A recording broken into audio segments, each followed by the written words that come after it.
Христианские притчи. Наследие святых отцов. Должники.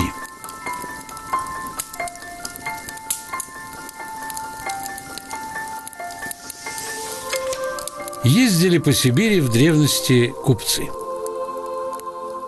И был среди них один, который, когда человеку нечем было заплатить, он давал в долг. Говорил этот купец: вот смотри, я твое имя в книгу пишу.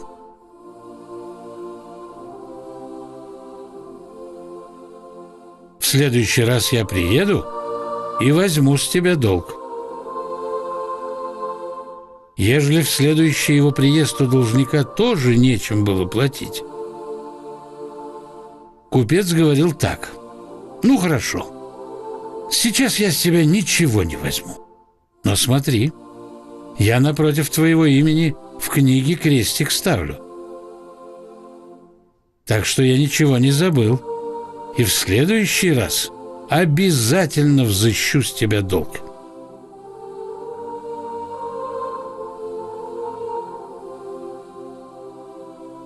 Так же и в следующий раз.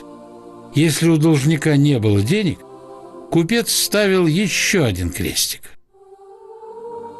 А уж в третий раз он говорил так: все, я прощаю тебе долг. Видишь, я зачеркиваю твое имя, зачеркиваю крестики. Пусть с тебя Бог взыщет.